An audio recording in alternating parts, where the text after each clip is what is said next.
کی جائے.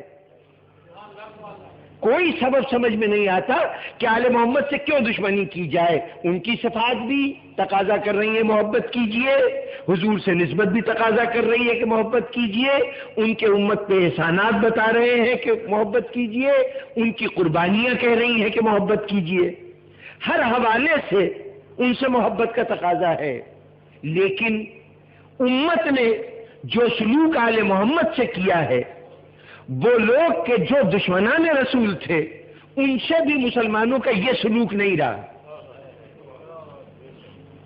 تاریخ میں دیکھ لیجئے کہ بہت سے لوگوں کے لیے کہا گیا یہ اکرمہ ابو جہل کا بیٹا تھا, لیکن اکرمہ رضی اللہ تعالیٰ عنہ ہے اس لیے کہ خیر سے مسلمان ہو گیا تھا.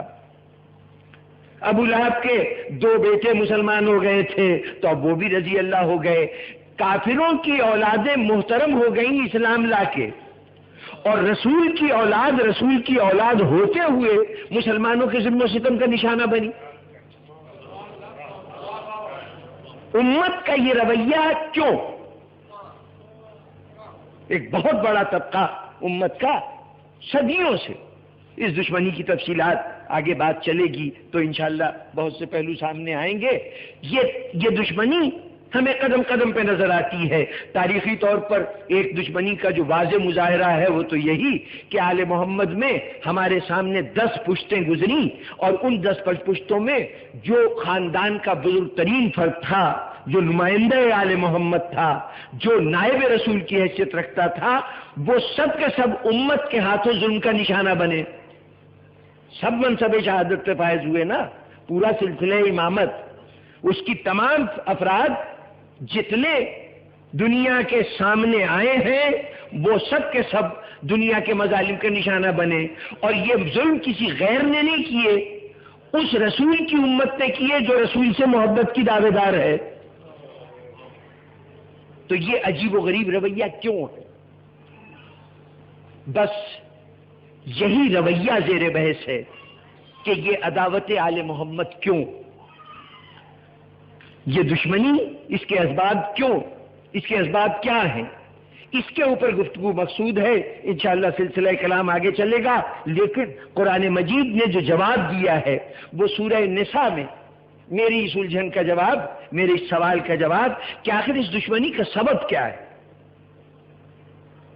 اس کا جواب قرآن مجید نے سورہ نساء میں, 4 سورہ ہے قرآن مجید کی, اور اس کا 54ویں آیت ہے جس کی تلاوت کا شرف آپ حضرات کے سامنے حاصل کیا گیا, کہ قرآن مجید یہ کہہ رہا ہے کہ سنو, یہ جلتے ہیں, حسد کرتے ہیں ان لوگوں سے جن پر اللہ کی فضل اور اللہ کی عطا ہے.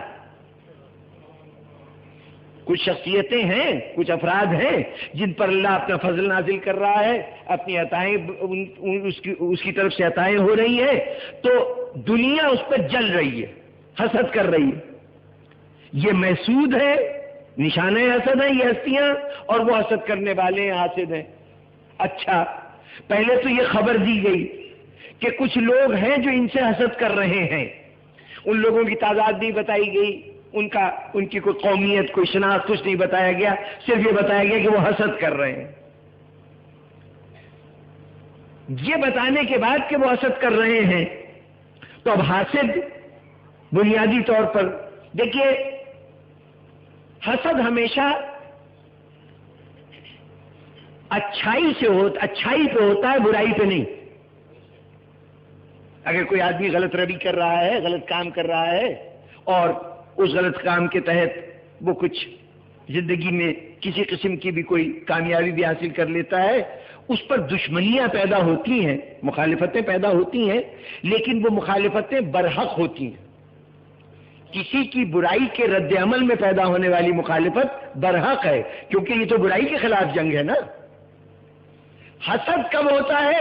کہ جب کسی شخص میں بھلائیاں ہوں, وہ بھلائیاں مجھے اپنی ذات میں نہ نظر آئیں, میں اس بھلائی کا تو توڑ نہ کر سکوں, لیکن یہ چاہوں کہ جس میں یہ بھلائی ہے اس کو نقصان پہنچ جائے. حسد کسی کی ملکیت چھین لینے کا, یعنی یہ تو توقع ہے کہ جو کچھ جس کے پاس ہو میں لے نہیں سکتا.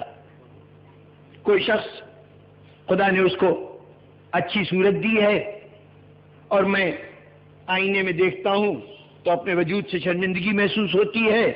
اب اس اچھی صورت کو دیکھ کر اب میں وہ صورت لے تو نہیں سکتا، تو اب اس نہ لے سکنے کو، اس محرومی کے احساس کو، اچھائی سے محرومی کا احساس، وہ خوبی جو ہے اس سے محرومی کا احساس، اس نے مجھ میں ایک رد عمل پیدا کیا، اور وہ رد عمل اس کا نام ہے حسد. جو اچھائی سے محرومی کے احساس سے جو جذبہ پیدا ہو اس جذبے کو کہتے ہیں حسد. اور اس حسد کا تقاضا یہ ہوتا ہے کہ اب یہ چیز خوبی تو ہم نہیں لے سکتے اور یہ بھی نہیں کہہ سکتے کہ وجہ دشمنی یہ خوبی ہے، تو اب کوئی اور یا تو وجہ بناؤ، اگر اس شخص کے اندر کوئی عیب ہو تو اچھالو کہ ہاں شکل تو ہوگی لیکن آپ کو پتا ہے ان کے کرتوت کیسے ہیں، یہ تو کسی سے سیدھے منہ بات نہیں کرتے، یہ تو بڑے مغرور آدمی ہیں، یہ تو اپنے لین دین میں بڑے دھوکے باز واقع ہوئے ہیں. وہ صفات جن کا کوئی تعلق نہیں ہے اس کی اس صفت سے جو وجہ رنجش ہے ان کا ذکر کرتا چلا جاؤں گا. لیکن اگر کہیں شخصیت ایسی ہو کہ جس میں خوبی کے بعد کہیں کوئی برائی نظر ہی نہ آ رہی ہو تو وہاں کیا کیا جائے؟ بھئی جس کی شکل اچھی لگی تھی، جس کی شکل اچھی تھی اور حسد اس کے شکل کی وجہ سے ہوا تھا، اس میں تو دیکھا تو کردار میں کئی پہلو ایسے تھے کہ جن کو میں اچھال سکتا تھا کہ یہ صاحب آپ کو نہیں پتا شکل تو بڑی اچھی، ویسے بڑے جھوٹے آدمی ہیں، یہ بڑے بے ایمان آدمی ہیں، ان میں یہ صفتیں تھیں، اس لیے میں ان کو اچھال کے اس طرح سے اپنے حسد کا اظہار کر گیا. لیکن اگر شخصیت وہ ہوتی کہ جہاں شکل کی وجہ سے نفرت پیدا ہوئی تھی یا حسد پیدا ہوا تھا، اب اس کے بعد ہم نے چاہا کہ کوئی عیب دیکھیں تو نہ کردار میں عیب نظر آیا، نہ قول میں کوئی عیب نظر آیا، نہ چال ڈھال میں کوئی عیب نظر آیا، نہ اس کے حالات زندگی میں کوئی خامی نظر آئی.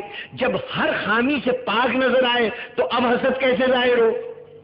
اب حسد ظاہر ہوگا اس طرح سے کہ اس وجود کو ختم کر دو.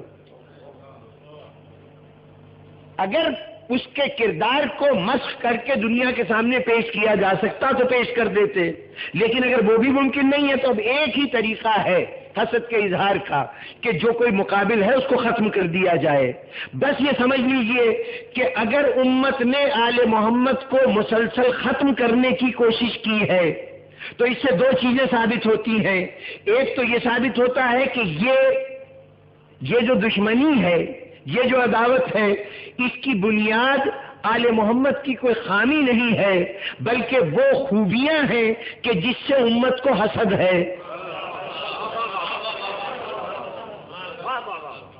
پہلی بات تو یہ ہے کہ اس کی بنیاد حسد ہے، اور دوسری بات یہ ثابت ہوتی ہے کہ ان شخصیتوں میں اگر یہی کوشش تھی نا کہ ان کا سر قلم کر دیا جائے، ان کو خاک میں ملا دیا جائے، ان کے وجود کو ختم کر دیا جائے، یہی تمام تر کوششیں ہوتی رہی نا، تو یہ کوششیں بتا رہی ہیں کہ اگر ان کے کردار میں کوئی عیب مل جاتا تو دنیا بآسانی دنیا سے کہتی کہ جی خوبیوں پہ مت جاؤ، ان میں تو یہ خرابی بھی ہے.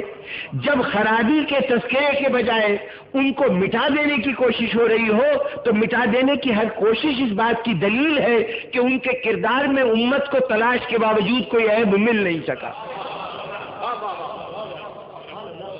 یہ بے عیب کردار ہے نا جس کو مٹانے کی کوششیں جاری ہیں.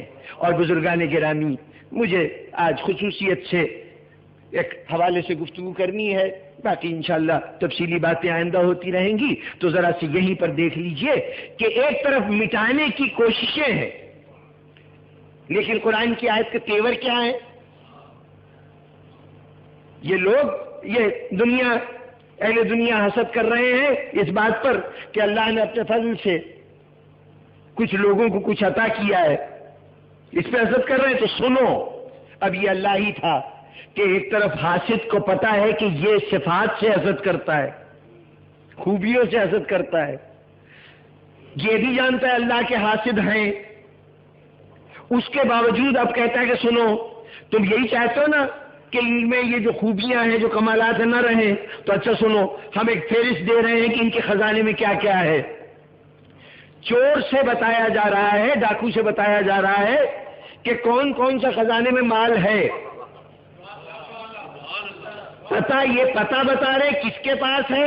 وہ جن سے تم حسد کرتے ہو نا، میں ان کے پاس یہ مال رکھا رہا ہوں، یہ تو جگہ ہے۔ مال رکھنے کی جگہ بتا دی گئی، اس کے بعد مال بتایا گیا کہ سنو کہ ہم آل ابراہیم کو ایک خزانہ عطا کرتے ہیں جس کا نام ہے کتاب، دوسرا خزانہ عطا کرتے ہیں جس کا نام ہے حکمت، اور تیسرا خزانہ دے رہے ہیں ملک عظیم۔ اب یہ 3 خزانے ہم عطا کر رہے ہیں، ہو سکے تو ان سے کتاب چھین کے دکھاؤ، حکمت لے کے دکھاؤ، ملک عظیم لے کے دکھاؤ۔